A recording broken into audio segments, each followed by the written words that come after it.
বিসমিল্লাহির রহমানির রহিম। মাননীয় সভাপতি, জাতিসংঘের সাধারণ পরিষদের সভাপতি নির্বাচিত হওয়ায় প্রথমেই আপনাকে আন্তরিক অভিনন্দন জানাচ্ছি।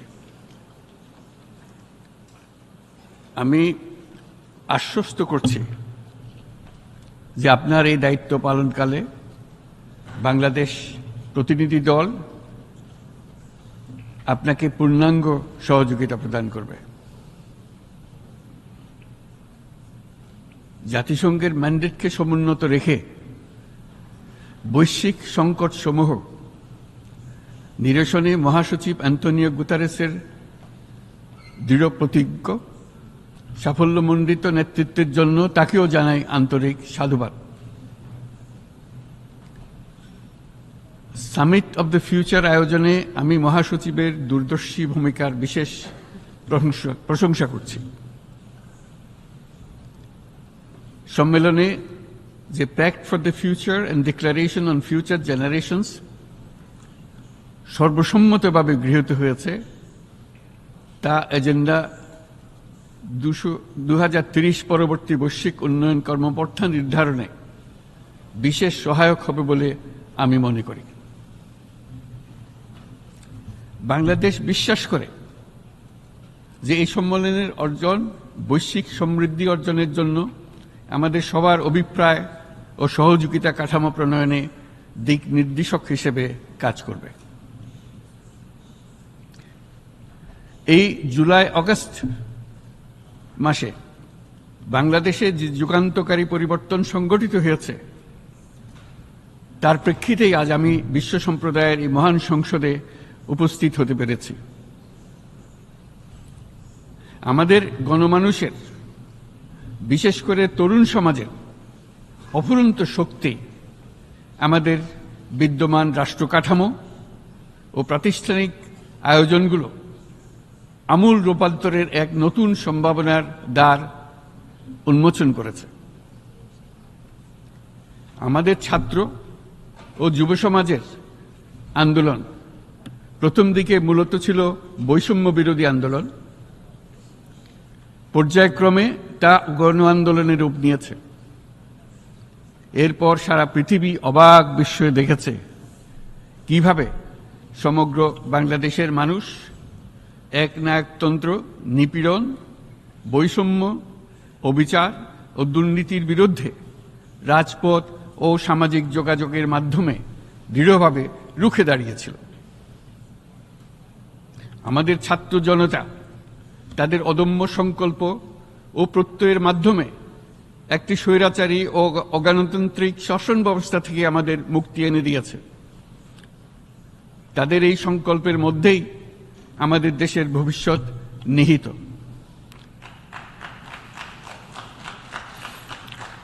যা এই দেশকে বিশ্ব সম্প্রদায়ের মাঝে একটি দায়িত্বশীল জাতির মর্যাদায় উন্নত করবে বলে আমি বিশ্বাস করি। এই গণ আন্দোলন রাজনৈতিক অধিকার ও উন্নয়নের সুবিধাবঞ্চিত বাংলাদেশের আপামর জনসাধারণকে ঐক্যবদ্ধ করেছে। বাংলাদেশের মানুষ উন্নয়ন কর্মকাণ্ডকে অন্তর্ভুক্তিমূলক অংশীদারিত্ব রূপে দেখতে চেয়েছিল। আমাদের জনগণ একটা ন্যায্য, অন্তর্ভুক্তিমূলক ও কার্যকর গণতন্ত্রের জন্য লড়াই করেছে, যার জন্য আমাদের নতুন প্রজন্ম জীবন উৎসর্গ করেছে। আমাদের এই তরুণরা যে প্রজ্ঞা, সাহস ও প্রত্যয় দেখিয়েছে তা আমাদের অভিভূত করেছে, সারা বিশ্ববাসীকে অভিভূত করেছে। বন্দুকের গুলি উপেক্ষা করে বুক পেতে দাঁড়িয়ে গিয়েছিল আমাদের এই তরুণরা। অবৈধ রাষ্ট্র ক্ষমতার বিরুদ্ধে প্রবলভাবে সোচ্চার হয়েছিল আমাদের তরুণ তরুণীরা। স্কুল পড়ুয়া কিশোর কিশোরীরা তারা নিঃসঙ্গ চিত্তে উৎসর্গ করেছিল তাদের জীবন। শত শত মানুষ চিরতরে হারিয়েছে তাদের দৃষ্টিশক্তি। আমাদের মায়েরা, দিনমজুরিরা ও শহরের অগণিত মানুষ তাদের সন্তানদের কাঁধে কাঁধ মিলিয়ে নেমেছিল রাজপথে। তপ্ত রোদ, বৃষ্টি, মৃত্যু ভয়কে তোয়াক্কা না করে তারা সত্য ও ন্যায়সঙ্গত আকাঙ্ক্ষার বিরুদ্ধে দীর্ঘকালব্যাপী রাষ্ট্রযন্ত্রকে পরিচালনা করার অশুভ ষড়যন্ত্রকে পরাভূত করেছিল। জনগণের এই আন্দোলনে আমাদের জানা মতে প্রায় 800-এরও বেশি জীবন আমরা হারিয়েছি স্বৈরাচারী শক্তির হাতে। উদারনীতি, বহুত্ববাদ ও ধর্মনিরপেক্ষতার উপর মানুষের গভীর বিশ্বাস থেকেই বাংলাদেশ রাষ্ট্রের অভ্যুদয় হয়েছিল। 1971 সালে যে মূল্যবোধকে বুকে ধারণ করে আমাদের গণমানুষ যুদ্ধ করেছিল, সেই মূল্যবোধকে বহু বছর পরে আবার জেনারেশন জি, যে প্রজন্ম জি, নতুনভাবে আমাদেরকে দেখতে শিখিয়েছে। এরকমটি আমরা দেখেছিলাম 1952 সালের ভাষা আন্দোলনে, বাংলাকে মাতৃভাষা হিসেবে প্রতিষ্ঠার সময়। বাংলাদেশের এই অভ্যুত্থান আগামী দিনগুলোতে বিশ্বের বিভিন্ন প্রান্তে মানুষকে মুক্তি ও ন্যায় বিচারের পক্ষে দাঁড়াতে প্রেরণা যোগাবে। আমাদের মুক্তি ও গণতান্ত্রিক আকাঙ্ক্ষাকে বাস্তবে রূপ দিতে আমি তাই আজ বিশ্ব সম্প্রদায়কে আমাদের নতুন বাংলাদেশের সঙ্গে সম্পৃক্ত হওয়ার উদাত্ত আহ্বান জানাচ্ছি। মাননীয় সভাপতি, যে রাষ্ট্র কাঠামো দুঃসহ হয়ে গেছে তার পুনর্গঠনের জন্য আমাদের তরুণরা, দেশের আপামর জনসাধারণ একমত হয়ে আমার এবং আমার উপদেষ্টা পরিষদের উপর আস্থা রেখে সরকার পরিচালনার এক মহান দায়িত্ব আমাদের উপর ন্যস্ত করেছে। এই দায়িত্ব গ্রহণের পর আমরা গভীর বিস্ময় ও হতাশার সঙ্গে মুখোমুখিভাবে দেখতে পাচ্ছি কিভাবে সর্বগ্রাসী দুর্নীতি একটি কার্যকর গণতান্ত্রিক ব্যবস্থাকে ধ্বংসস্তূপে পরিণত করেছে, কিভাবে রাষ্ট্রের মূল প্রতিষ্ঠানগুলোকে নির্মমভাবে দলীয়করণের আবর্তে বন্দী করে রাখা হয়েছিল, কিভাবে জনগণের অর্থকে লুটপাট করা হয়েছিল, কিভাবে একটি বিশেষ স্বার্থান্বেষী গোষ্ঠী সমস্ত ব্যবসা বাণিজ্যকে অন্যায়ভাবে নিজেদের হাতে কুক্ষিগত করে দেশের সম্পদ অবাধে বিদেশে পাচার করে দিয়েছে। এক কথায়, কিভাবে প্রত্যেকটি পর্যায়ে ন্যায়, নীতি ও নৈতিকতা অদৃশ্য হয়ে গিয়েছিল। এরকম এক অবস্থার দেশকে পুনর্গঠন এবং জনগণের কাঙ্ক্ষিত রাষ্ট্র ব্যবস্থা প্রতিষ্ঠিত করার জন্য আমাদের উপর দায়িত্ব প্রদান করা হয়েছে।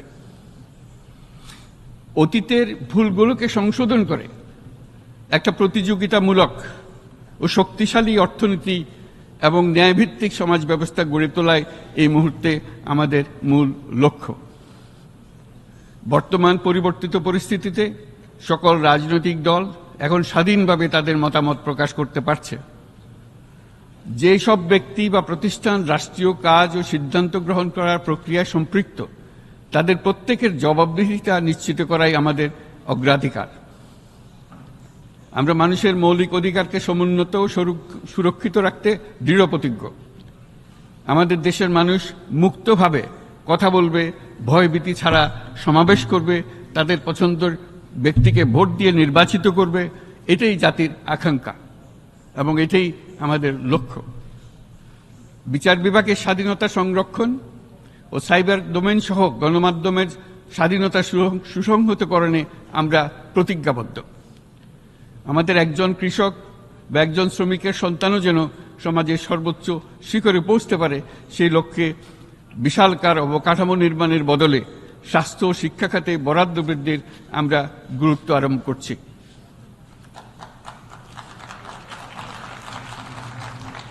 রাষ্ট্র ব্যবস্থার সকল পর্যায়ে সুশাসন ফিরিয়ে আনাই আমাদের অভীষ্ট। বাংলাদেশে যেসব আন্তর্জাতিক, আঞ্চলিক এবং দ্বিপাক্ষিক চুক্তির পক্ষভুক্ত, সেগুলো প্রতিপালনে আমাদের সরকার বদ্ধপরিকর।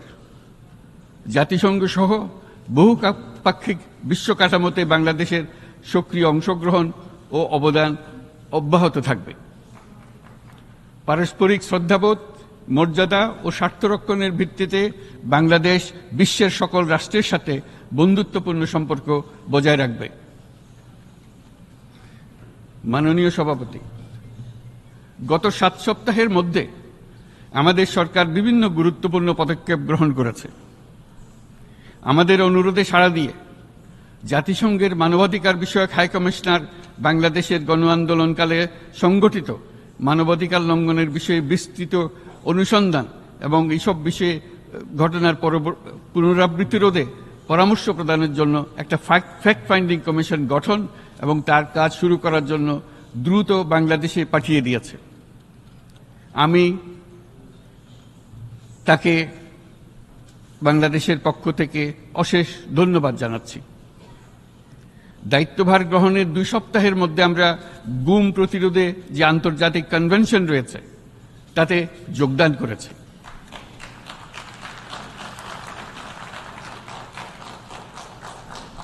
এর আশু বাস্তবায়নের জন্য প্রয়োজনীয় দেশীয় আইন ও বিধি প্রণয়নে আমরা এখন প্রক্রিয়া শুরু করেছি।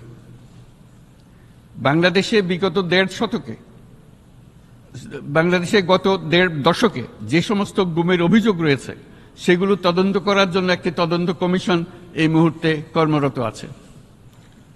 মানুষের আস্থা আত্মবিশ্বাস ফিরিয়ে আনতে এবং নির্মম অতীত যেন আর ফিরে না আসে কোনোদিন, সেই জন্য আমরা কিছু সুনির্দিষ্ট খাতে সংস্কারকে অগ্রাধিকার দিয়েছি। সেই লক্ষ্যে আমরা বিদ্যমান নির্বাচন ব্যবস্থা, সংবিধান, বিচার ব্যবস্থা, জনপ্রশাসন, আইন শৃঙ্খলা ব্যবস্থা সংস্কারের জন্য স্বাধীন কমিশন গঠন করেছি। সংবাদপত্র ও গণমাধ্যমের সংস্কারের জন্যও পৃথক কমিশন সহ আরও কয়েকটি বিশেষ বিষয়ে কমিশন গঠন প্রক্রিয়াধীন রয়েছে। ব্যবসা বাণিজ্যে অনুকূল পরিবেশ সৃষ্টির লক্ষ্যে আমরা ব্যাংক ও আর্থিক খাতের ব্যাপক সংস্কারের উদ্যোগ গ্রহণ করেছি। কোনো বিদেশি ব্যবসা বা বিনিয়োগ যেন ক্ষতিগ্রস্ত না হয় তা নিশ্চিত করতে আমরা বদ্ধপরিকর।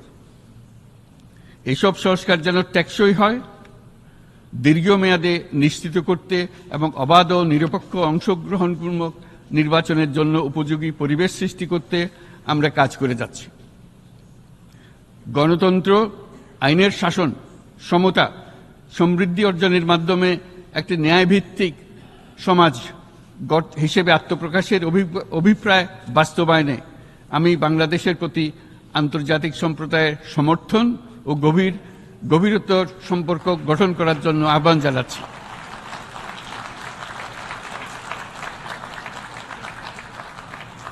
মাননীয় সভাপতি, বাংলাদেশ মনে করে যে শান্তি রক্ষা ও সংঘাত মোকাবেলা জনগণের সমৃদ্ধি নিশ্চিত করার মূল চালিকা শক্তি।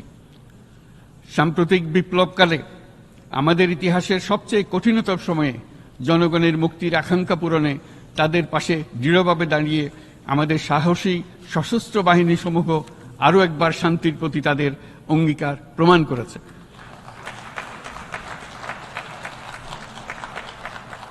এটা সম্ভব হয়েছে শান্তি রক্ষায় আমাদের অঙ্গীকারের কেন্দ্রবিন্দুতে মানবাধিকারকে স্থান দেওয়ার ফলে।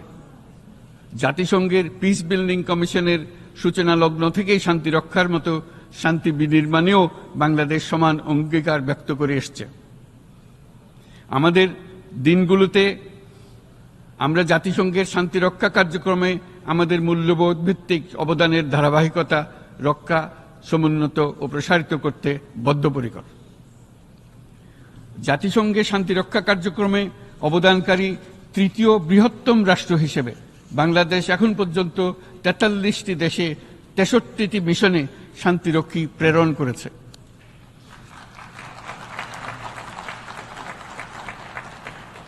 বসনিয়া থেকে শুরু করে কঙ্গো পর্যন্ত বিশ্বের বিভিন্ন প্রান্তে এসব মিশনে দায়িত্ব পালনকালে 168 জন বাংলাদেশি শান্তিরক্ষী নিজেদের জীবন বিসর্জন দিয়েছে। আমরা আশা করি যে কোনো অবস্থায় নানা প্রতিকূলতা সত্ত্বেও জাতিসংঘের ভবিষ্যৎ শান্তিরক্ষী কার্যক্রমগুলোতে বাংলাদেশের প্রতিরক্ষা বাহিনীর সদস্যরা একইভাবে অবদান রাখার সুযোগ পাবে।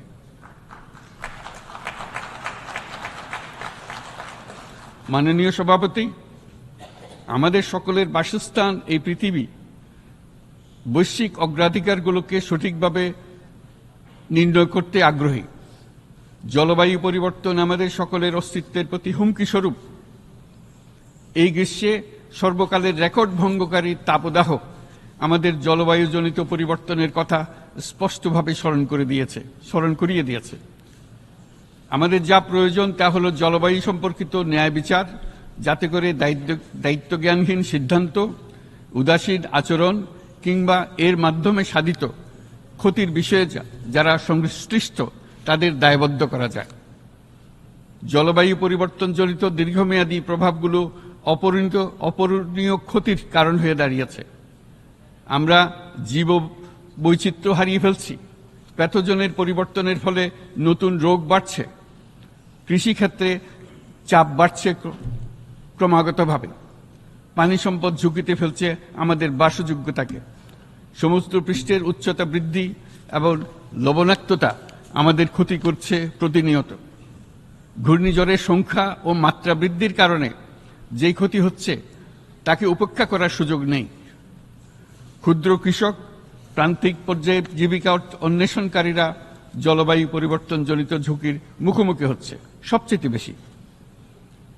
আমি আজ এই বিশ্ব সভায় যখন কথা বলছি তখন বাংলাদেশের পূর্বাঞ্চলে 50 লাখেরও অধিক মানুষ তাদের জীবদ্দশায় হওয়া সবচেয়ে ভয়াবহ বন্যা মোকাবেলা করে যাচ্ছে। মহাসচিব গুতেরেস আমাদেরকে দেখিয়েছেন যে বিদ্যমান পরিক্রমা অব্যাহত থাকলে বিশ্বের গড় তাপমাত্রা 2.7 ডিগ্রি সেলসিয়াস বৃদ্ধির দিকে অগ্রসর হতে থাকবে।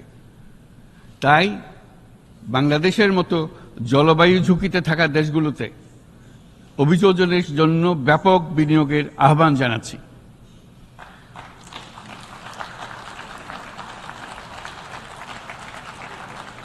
এছাড়াও উদ্ভাবনী শক্তির প্রয়োগ, অতিরিক্ত অর্থায়নের মাধ্যমে লস অ্যান্ড ড্যামেজ ফান্ডকে কার্যকর করা আমাদের জন্য অত্যন্ত গুরুত্বপূর্ণ। একইভাবে আমাদের প্রয়োজন প্রযুক্তির সহজলভ্যতা, সক্ষমতা বৃদ্ধি। নির্দিষ্ট করে বললে আমাদের দরকার জীবন রক্ষাকারী প্রযুক্তি, বিশেষত কৃষি, পানি এবং জনস্বাস্থ্য খাতে, যেখানে ক্ষুদ্র ক্ষুদ্র উদ্ভাবন এবং সমাধানসমূহ ঝুঁকিতে থাকা জনগোষ্ঠীকে রক্ষা করতে পারে। জলবায়ু সংকটের মোকাবেলা এবং বৈশ্বিক অর্থনীতি সুসংহতকরণে আমাদের যুগপৎভাবে কাজ করতে হবে। বিশ্ব সম্প্রদায় এখন কার্বন মুক্ত পৃথিবী গড়ে তুলতে মনোযোগী হচ্ছে।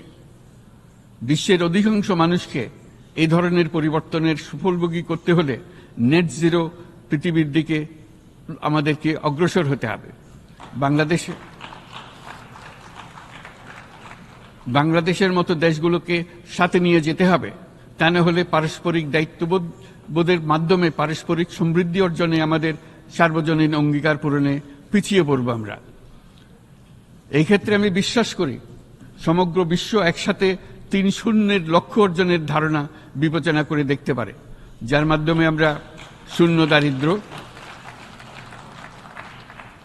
শূন্য বেকারত্ব এবং শূন্য নেট কার্বন নিঃসরণ অর্জন করতে পারি। যেখানে পৃথিবীর প্রতিটি তরুণ তরুণী চাকরি প্রার্থী না হয়ে বরং উদ্যোক্তা হিসেবে নিজেকে প্রতিষ্ঠিত করার সুযোগ পাবে। তারা যেন এই সম্পদের সীমাবদ্ধতা সত্ত্বেও নিজ নিজ সৃজনশীলতার বিকাশ করতে পারে, যেখানে একটি ব্যবসায়িক উদ্যোগ সামাজিক সুফল, অর্থনৈতিক মুনাফা এবং প্রকৃতির প্রতি দায়িত্বশীলতার মধ্যে একটি চমৎকার ভারসাম্য আনতে পারে, যেখানে সামাজিক ব্যবসার মাধ্যমে যে কোনো ব্যক্তি ভোগবাদী জীবনধারা থেকে উত্তরণ করে সামাজিক ও অর্থনৈতিক পরিবর্তনের সৃজনশীল শক্তি হিসেবে নিজেকে প্রতিষ্ঠিত করতে পারে।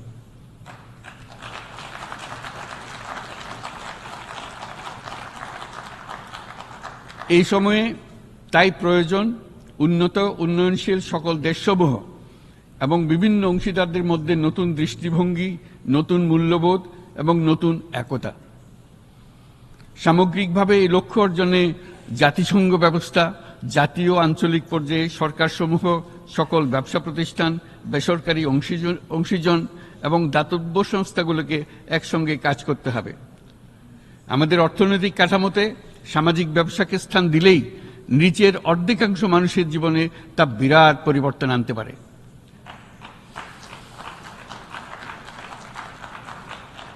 এই পদক্ষেপ একই সঙ্গে জলবায়ুর ধ্বংসাত্মক গতিকে সফলভাবে রোধ করতে পারে এবং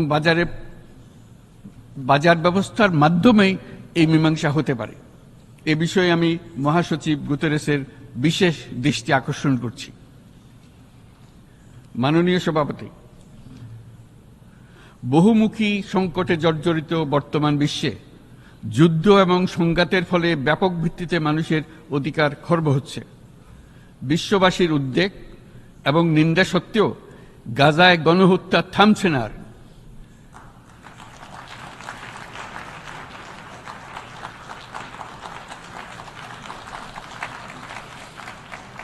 ফিলিস্তিনের মতো বিদ্যমান বাস্তবতা কেবল আরব কিংবা মুসলমানদের জন্যই উদ্বেগজনক নয়, বরং তা সমগ্র মানব জাতির জন্যই উদ্বেগের বিষয়।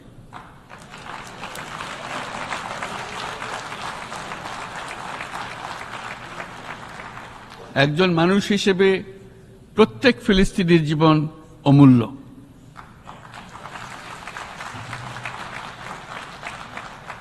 ফিলিস্তিনের জনগণের বিরুদ্ধে যে মানবতা বিরোধী অপরাধ হচ্ছে তার জন্য সংশ্লিষ্ট সকলকে দায়বদ্ধ করতে হবে।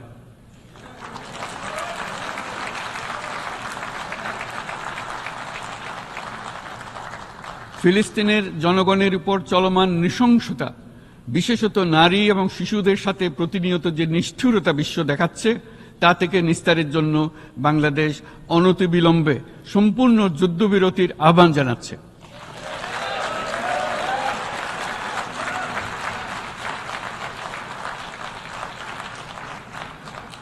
দ্বিরাষ্ট্রভিত্তিক সমাধানেই মধ্যপ্রাচ্যে টেকসই শান্তি আনতে পারবে। তাই জাতিসংঘ সহ আন্তর্জাতিক সম্প্রদায়ের সকলকে এর বাস্তবায়নের জন্য এখনই উদ্যোগ নিতে আহ্বান জানাচ্ছি।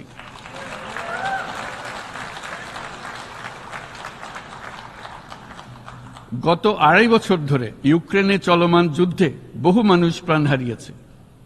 এই যুদ্ধের প্রভাব সর্বব্যাপী, এমনকি বাংলাদেশের অর্থনীতিতেও এর নেতিবাচক প্রভাব আমরা অনুভব করছি। আমরা তাই উভয় পক্ষকে সংলাপে বসে বিরোধ নিরসনের মাধ্যমে যুদ্ধের অবসান ঘটানোর আহ্বান জানাচ্ছি। মাননীয় সভাপতি, বাংলাদেশ গত 7 বছর যাবৎ মায়ানমার হতে আগত 12 লাখেরও বেশি রোহিঙ্গাদের মানবিক কারণে আশ্রয় দিয়ে আসছে। এর ফলে আমরা বিরাট সামাজিক, অর্থনৈতিক, পরিবেশগত ক্ষতির সম্মুখীন হচ্ছি।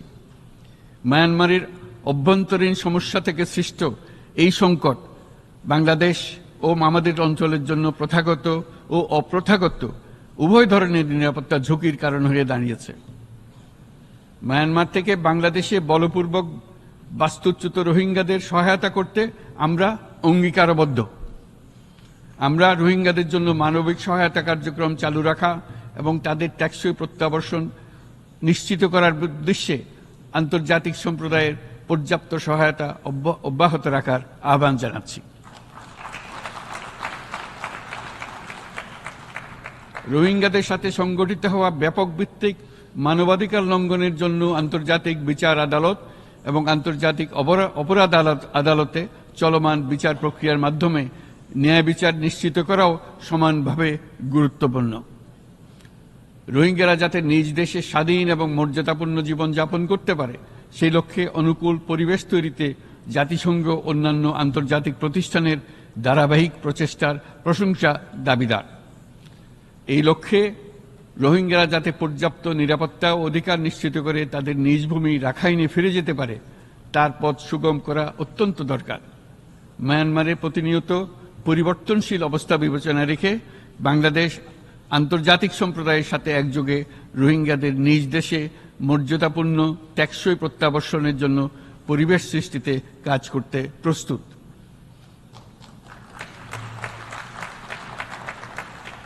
মাননীয় সভাপতি, রাজনৈতিক মুক্তি এবং সামাজিক অর্থনৈতিক জাগরণ ব্যতীত শান্তি ও নিরাপত্তা নিশ্চিতে সাফল্য অর্জন করা সম্ভব নয়। প্রায় 1 দশক পূর্বে বিশ্ব সম্প্রদায় সর্বসম্মতক্রমে এজেন্ডা 2030 প্রণয়ন করেছিল। আমরা সবাই আমাদের সামষ্টিক আকাঙ্ক্ষা ও বিশ্বাস অর্পণ করেছি এই সার্বজনীন টেকসই উন্নয়ন অভিষ্টগুলো অর্জনে। সার্বিকভাবে মাত্র 17% ও কম লক্ষ্যমাত্রা অর্জন হয়েছে। স্পষ্টতই এই ক্ষেত্রে অনেক উন্নয়নশীল রাষ্ট্র আরও পিছিয়ে আছে। উন্নয়নশীল দেশগুলোকে এসডিজি অর্থায়নে বছরে প্রায় 2.5 থেকে 4 ট্রিলিয়ন মার্কিন ডলারের সমান ঘাটতি মোকাবেলা করতে হচ্ছে। উন্নয়নশীল বিশ্বের ঋণের বোঝা, ক্ষয়িষ্ণু আর্থিক সক্ষমতা এবং জলবায়ু পরিবর্তনের ক্ষতিকর প্রভাবের কারণে বাংলাদেশের মতো দেশগুলিতে বেশি ঝুঁকিতে রয়েছে। আমরা আশা করি উন্নয়নের জন্য অর্থায়ন সংক্রান্ত চতুর্থ আন্তর্জাতিক সম্মেলনে এই ধরনের জটিল এবং কাঠামোগত সমস্যাগুলোর দিকে নজর দেওয়া হবে। বহুপাক্ষিক আর্থিক প্রতিষ্ঠানগুলোকে এমন অভিন্ন লক্ষ্যে নিয়ে যাওয়ার কাজ করতে হবে যাতে সকল রাষ্ট্র সমানভাবে সম্পদ ও সুযোগের ব্যবহার করতে পারে। তারা নিজেদের কর্মসূচিতে সামাজিক ব্যবসাকে গুরুত্বপূর্ণ ভূমিকা দিতে পারে, যাতে নিম্ন আয়ের দেশগুলোর বাস্তবতাকে বিশেষভাবে মোকাবেলা করা যায়, যা ব্যবসায়ী উদ্যোগ এবং ব্যক্তির সৃজনশীলতাকে উদ্বুদ্ধ করে, যা বঞ্চিত জনগোষ্ঠীকে বিশালভাবে সহায়তা করে। এই ক্ষেত্রে অবৈধ অর্থের প্রবাহ এবং উন্নয়নশীল দেশগুলো থেকে সম্পদ পাচার বন্ধ করা অত্যন্ত আবশ্যক। উন্নয়নশীল দেশগুলো থেকে পাচার হয়ে যাওয়া সম্পদ ফেরত আনার জন্য আন্তর্জাতিক সহযোগিতা জোরদার করতে হবে। আমরা আশা করি কর ফাঁকি রোধে আন্তর্জাতিক কর কনভেনশন অতি শীঘ্রই গৃহীত হবে। মাননীয় সভাপতি, আমরা যে নিবিড়ভাবে সংযুক্ত বিশ্বে বসবাস করছি, সেখানে অভিবাসন এবং মানুষের অবাধ প্রবাহ এক অলঙ্ঘনীয় বাস্তবতা। বাংলাদেশি নাগরিকরা প্রতিনিয়ত বিভিন্ন দেশে অভিবাসী হিসেবে যাচ্ছেন। তারা বিভিন্ন দেশে তাদের কর্মসংস্থানের সন্ধানে আছেন। বিশ্বের বিভিন্ন প্রান্তে এই মুহূর্তে প্রায় 1.5 কোটি প্রবাসী বাংলাদেশি আছেন। সকলের জন্য অভিবাসনের উপযোগিতা নিশ্চিত করতে বিশ্ব সমাজকে নিরাপদ, সুশৃঙ্খল এবং নিয়মিত মর্যাদাপূর্ণ অভিবাসনের পথ সুগম করতে হবে।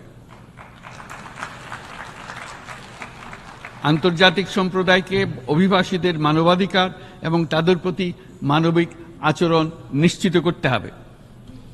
অভিবাসনের উপর 2018 সালে যে গ্লোবাল কম্প্যাক্ট অন মাইগ্রেশন গৃহীত হয়েছে, তার পূর্ণ বাস্তবায়নে বাংলাদেশ প্রতিশ্রুতিবদ্ধ এবং একই সাথে অনিরাপদ অভিবাসন রোধেও আমরা বদ্ধপরিকর। মাননীয় সভাপতি, প্রতি বছর প্রায় 25 লক্ষ তরুণ তরুণী বাংলাদেশের শ্রমবাজারে যুক্ত হচ্ছেন। বাংলাদেশের বিপুল জনশক্তির প্রায় 2/3 তরুণ। এই জনশক্তিকে বর্তমান ও আগামীর জন্য গড়ে তোলা বাংলাদেশের জন্য একটা বড় চ্যালেঞ্জ। ক্রমপরিবর্তনশীল কর্মজগতে একজন তরুণকে প্রতিনিয়ত নতুন দক্ষতা অর্জন করতে হয়। এই কর্মপরিবেশের সাথে মানিয়ে নেওয়া শিখতে হয়। এই জন্য বাংলাদেশ যখন মধ্যম আয়ের দেশ হিসেবে উন্নতি হচ্ছে, তখন আমরা শিক্ষা এবং প্রযুক্তিগত সহায়তা লাভের উপর বিশেষ জোর দিচ্ছি। এবার কৃত্রিম বুদ্ধিমত্তার বিষয়ে আসি। কৃত্রিম বুদ্ধিমত্তার অভাবনীয় বিকাশ এবং এর বহুমাত্রিক প্রয়োগে বাংলাদেশ বিশেষভাবে আগ্রহী। আমাদের তরুণ সমাজ জেনারেটিভ আর্টিফিশিয়াল ইন্টেলিজেন্সের সম্ভাবনা নিয়ে উচ্ছ্বসিত। একজন বিশ্ব নাগরিক হিসেবে তারাও চায় নতুন পৃথিবীতে নিয়োজিত হতে, কর্মক্ষম হিসেবে নিজেকে গড়ে তুলতে। বাংলাদেশের মতো বৃহৎ তরুণ জনগোষ্ঠীর দেশ যাতে কৃত্রিম বুদ্ধিমত্তার প্রয়োগজনিত অর্জিত সুফল থেকে পিছিয়ে না পড়ে, বিশ্ব সম্প্রদায়কে তা নিশ্চিত করতে হবে। একই সঙ্গে নিশ্চিত করতে হবে যেন কৃত্রিম বুদ্ধিমত্তার কারণে কর্মক্ষেত্রে মানুষের চাহিদা ক্রমাগতভাবে সংকুচিত হয়ে না যায়। এই প্রসঙ্গে আমি উল্লেখ করি যে আমরা ভিন্ন একটা ইন্টেলিজেন্স, অটোনোমাস ইন্টেলিজেন্স, অর্থাৎ যে কৃত্রিম বুদ্ধিমত্তা নিজেই নিজের কৃত্রিম বুদ্ধিমত্তাকে সম্প্রসারিত করতে পারে মানুষের কোনো হস্তক্ষেপ ছাড়াই, তার ব্যাপারে আমরা বৈজ্ঞানিকদের দৃষ্টি আকর্ষণ করতে চাই। তারা যেন এই ক্ষেত্রে অগ্রসর হওয়ার আগে মানুষের উপরের প্রভাব সম্বন্ধে নিশ্চিত হয়ে অগ্রসর হন। আমাদের ধারণা অটোনোমাস ইন্টেলিজেন্স মানুষের অস্তিত্বকে বিপন্ন করে তুলতে পারে, কাজে এই ব্যাপারে আমাদের সম্পূর্ণ সজাগ থাকতে হবে। মাননীয় সভাপতি, আমাদের আসলে দরকার নতুন ধরনের সহযোগিতা কাঠামো, যেখানে বৈশ্বিক ব্যবসা ও জ্ঞানের অধিকারী গোষ্ঠী মানুষের চাহিদাগুলোকে যথাযথভাবে অনুধাবন করবে। আন্তর্জাতিক সহযোগিতার মাধ্যমে উন্নয়নশীল দেশগুলোর জন্য এমন একটি রূপান্তরকারী ব্যবস্থা তৈরি করতে হবে যা কর্মসংস্থান, আর্থসামাজিক প্রতিকূলতা বা জীবিকার জন্য যুৎসয় সমাধান নিশ্চিত করবে। মাননীয় সভাপতি, আমাদের প্রচেষ্টা, সক্ষমতা এবং সম্পদ একত্রীকরণের মাধ্যমে সকলের সামর্থ্য, উদ্ভাবনী শক্তি এবং সমৃদ্ধিকে কাজে লাগাতে হবে। আর্থসামাজিক উন্নয়ন এবং জলবায়ু সহনশীলতা নিয়ে আমরা প্রতিনিয়ত যে প্রতিকূলতার সম্মুখীন হচ্ছি, সম্মিলিত উদ্যোগের মাধ্যমে তার মোকাবেলা করতে হবে। বৈশ্বিক দক্ষিণের দেশগুলোকে অনন্য অর্থনৈতিক এবং সামাজিক প্রেক্ষাপটে দক্ষিণ দক্ষিণ এবং ত্রিভুজীয় সহযোগিতা এই ক্ষেত্রে বিশেষভাবে সহায়ক হতে পারে বলে আমি মনে করি। বৈশ্বিক দক্ষিণের আওয়াজকে বিশ্বব্যাপী জোরালোভাবে তুলে ধরার জন্য প্রয়োজন সম্মিলিত উদ্যোগ। সেই জন্য বৈশ্বিক এজেন্ডা প্রণয়ন ও বাস্তবায়ন নিশ্চিত করতে বৈশ্বিক দক্ষিণের দেশগুলোর মতামতকে যথাযথ গুরুত্বের সাথে বিবেচনা করতে হবে। জনাব সভাপতি, কোভিড অতিমারির অভিজ্ঞতায় আমরা দেখেছি জনস্বাস্থ্যে ব্যাপক বিনিয়োগ কতটা গুরুত্বপূর্ণ হতে পারে। বিশ্ব স্বাস্থ্য সংস্থায় বৈশ্বিক অতিমারি চুক্তির চলমান আলোচনায় বাংলাদেশ নেতৃত্ব প্রদান করে চলেছে। আমরা চাই কার্যকর আন্তর্জাতিক সহযোগিতা, জনস্বাস্থ্য ব্যবস্থায় অর্থায়ন, প্রযুক্তি হস্তান্তর, গবেষণা ও উন্নয়ন, ভ্যাকসিন থেরাপিউটিক্সের উৎপাদন, বহুমুখীকরণ এবং সকল ভ্যাকসিনকে মেধাস্বত্ব অধিকার মুক্ত ঘোষণা করার ব্যাপারে ঐক্যমত্য গঠন। অসংক্রামক রোগসমূহের বিরুদ্ধে লড়াইয়ে এই বিষয়গুলি অত্যন্ত গুরুত্বপূর্ণ। জনাব সভাপতি, এবছর আমরা জাতিসংঘের সাথে বাংলাদেশের অংশীদারিত্বের সুবর্ণ জয়ন্তী উদযাপন করছি। গত 50 বছর ছিল আমাদের জন্য একটা পারস্পরিক শিক্ষণীয় সম্মিলিত যাত্রা। সীমিত উপায়ে বাংলাদেশ বৈশ্বিক শান্তি ও নিরাপত্তা, ন্যায়, সমতা, মানবাধিকার প্রতিষ্ঠায় ধারাবাহিকভাবে অবদান রেখে আসছে। আমাদের সমন্বিত প্রয়াসের পেছনে আছে সত্যিকার অর্থে একটি নিয়মভিত্তিক বৈশ্বিক ব্যবস্থা গড়ে তোলা। এই প্রসঙ্গে উদাহরণ হিসেবে আমি স্মরণ করছি 1999 সালে জাতিসংঘ সাধারণ পরিষদে ক্ষুদ্র ঋণের উপর গৃহীত রেজুলেশনের কথা। সেই সময় জাতিসংঘ 2005 সালকে ইয়ার অফ মাইক্রোক্রেডিট ঘোষণা করেছিল, যার ফলে ক্ষুদ্র ঋণ বিশ্বব্যাপী সম্প্রসারিত হবার সুযোগ পেয়েছিল। একই সময়ে বাংলাদেশের উদ্যোগে গঠিত হয়েছিল ফ্রেন্ডস অব মাইক্রোক্রেডিট। 2001 সাল থেকে সাধারণ পরিষদে কালচার অফ পিস সংক্রান্ত বাৎসরিক যে রেজলিউশন গৃহীত হয়ে আসছে, বা নিরাপত্তা পরিষদে নারী, শান্তি ও নিরাপত্তা সংক্রান্ত যে 1325 নম্বর রেজলিউশন গৃহীত হয়েছিল, তা বাংলাদেশের বিশ্বজনীন উদ্যোগগুলোর প্রতিফলন এবং অবদান। মাননীয় সভাপতি, আজ এই মহান বিশ্বসভায় বিশ্ব নেতৃবৃন্দের উপস্থিতিতে প্রতিধ্বনিত হচ্ছে শান্তি, নিরাপত্তা, ন্যায় বিচার প্রতিষ্ঠা এবং সম্পদের সুষম বন্টনের মাধ্যমে সকলের অন্তর্ভুক্তি নিশ্চিত করার আহ্বান। সদস্য রাষ্ট্র হিসেবে আমাদের প্রত্যেককে আজ গভীরভাবে অনুধাবন করতে হবে কিভাবে আমরা নারী, পুরুষ সকলের জন্য ও আগামীর দিনগুলোতে উদ্যোক্তা হবার সমান সুযোগ সৃষ্টি এবং তাদের ক্ষমতায়ন নিশ্চিত করতে পারি। সকল বৈশ্বিক সমস্যার সমাধানের জন্য আমাদের সবার হাতে যথেষ্ট সক্ষমতা, সম্পদ এবং উপায় রয়েছে। আসুন আমরা জাতীয় বা আন্তর্জাতিক যেসব প্রতিশ্রুতি দিয়েছি তা বাস্তবায়ন করি এবং অর্থনৈতিক ক্ষেত্রে সামাজিক ব্যবসার ধারণা প্রতিষ্ঠিত করে সকল প্রকার বৈষম্য ও অসমতার অবসানে ঐক্যবদ্ধভাবে আমরা কাজ করি। বাংলাদেশের তরুণরা প্রমাণ করেছে যে মানুষের স্বাধীনতা, মর্যাদা ও অধিকার সমুন্নত রাখার অভিপ্রায় কোনো উচ্চাভিলাষ নয়, বরং এটা সকলের নিশ্চিত প্রাপ্য। আজ এই মহান সমাবেশে আপনাদের উপস্থিতিতে শান্তি, সমৃদ্ধি ও ন্যায় বিচার নিশ্চিত করতে আন্তর্জাতিক, আঞ্চলিক এবং জাতীয় পর্যায়ে বাংলাদেশে তার ভূমিকাকে ক্রমাগতভাবে জোরদার করার নিশ্চয়তা দিচ্ছে। আজ আপনাদের সবাইকে শুভেচ্ছা জানাচ্ছি, ধন্যবাদ জানাচ্ছি।